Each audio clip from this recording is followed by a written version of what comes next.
Patuloy nating himayin ang clarificatory hearing sa impeachment case ni VP Sara Duterte sa Kamara. Kuna naman natin ang reaksyon ang political analyst at isa sa host ng 4 Alas, Sir Ronald Llamas. Magandang gabi, Sir Ronald. Magandang gabi, Ninya, Jack. Okay, sa isang salita, kung kanina yung guest natin, ang salita sa kanya ay bloodbath. How would you describe yung nangyaring hearing po kanina? Well, kung boxing yan, panalo si Madriaga sa round 1. Kaya, Round 1 pa lang. Naku, round may 12 rounds yan, di ba? 12 rounds yan. Pero yun nga, mahaba 11 more to go. Mahaba pa, pero decisive ba yung blow? Yun na lang ang maganda siguro. Decisive blow ba yung narinig natin kanina? Well, important yung ginawa ni Madriaga. Hindi pa naman decisive dahil hindi pa naman siya yung trial eh. Hindi pa siya yung trial. Kung pa lang siya eh, parang probable cause. Oo. No? At yung ebidensya, yung trial, ay aakyat pa yan sa Senado at sa trial court. Pero May maingay. pero kung ang point, ang pinupunto ni Madriaga ay yung relasyon niya sa mga Duterte, nakita ba doon na malinaw na talagang kakilala nila si Madriaga? Doon siya lumamang. Dahil totally dinenay ni Vice President Sara na kilala siya. Pinakita niya na magkakilala sila sa video, sa photograph, etc. So doon siya medyo nakalamang. Oo. Dalawa, very specific yung kanya mga binanggit.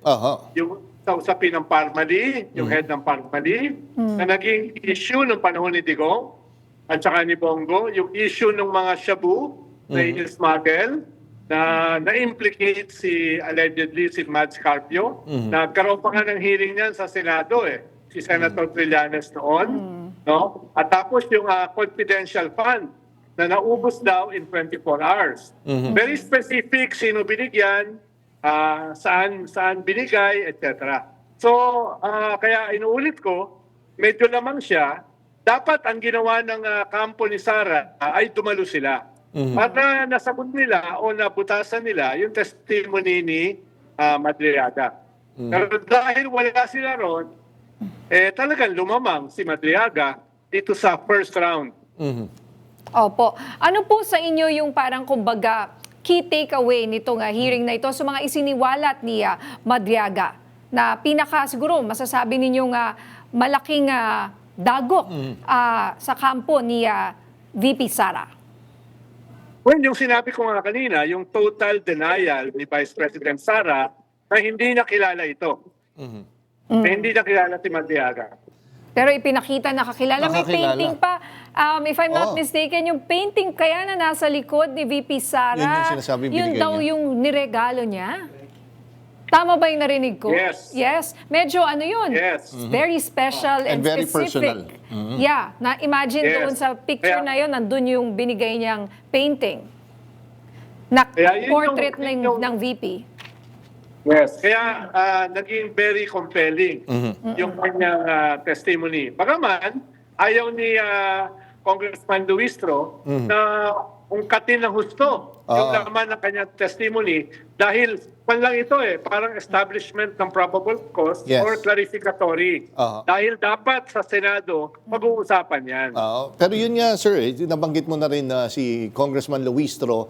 Anong masasabi mo kung paano niya tinimon yung ganitong hearing kanina? Naging pata siya. Halos lahat nasita niya nung probing yung mga questions. Whether si Congressman Leila de Lima, Congressman Tino, talagang lahat. Sinabihan niya, oops, hindi pwede yung mga tanong niyan. Kamusta, sir? Paano niyo kumbaga malalarawan kung paano niya nagtimon dito sa hearing na ito? Correct, Jack. No, very professional siya.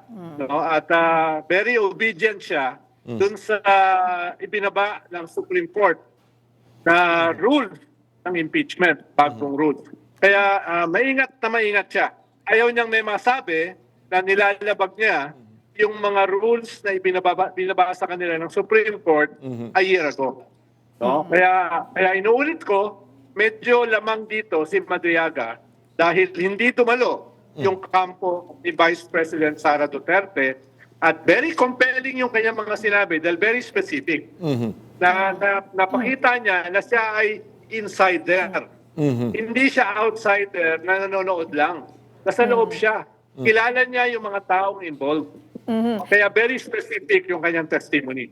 Yun nga po, goes all the way back to the father of VP Sara, no? Si President Digong, former president. Yes. And kumbaga parang lumalabas na hinabilin, you know, if you could interpret it that way, hinabilin siya sa kanyang anak na si VP Sara. Parang ganun yung lumalabas. Yes. Saka maraming, siyempre kailangan pang patunayan yan, pero maraming mga nabanggit na mga pangalan, including si former Ombudsman Martires. Oo nga po, sir. Kaya tingin ko, by tomorrow, marami yung maglalabas ng mga statement na papanatan yung testimony ni Madriaga, including former Ombudsman Martires. Oh, tsaka sir, I'm sure inisip ko yung PSA na kaya, yung parang magpapatunay about dito sila Mary Grace Piatos. Isa ba to sa mga makikita natin ipapatawag din kung nag-exist ba talaga sila? Paano kaya mapapatunayan yun, sir? Well, sa na yan, sa Senado na yan. Pero ang malinaw, kung totoo na in 24 hours ay na-distribute niya yung 120 million, wala nang dahilan para kila Piatos, kila Nova at saka kila Tempura. Hindi na sila kinakailangan dahil yun na yung magiging ebidensya, yung 24 hours na yun.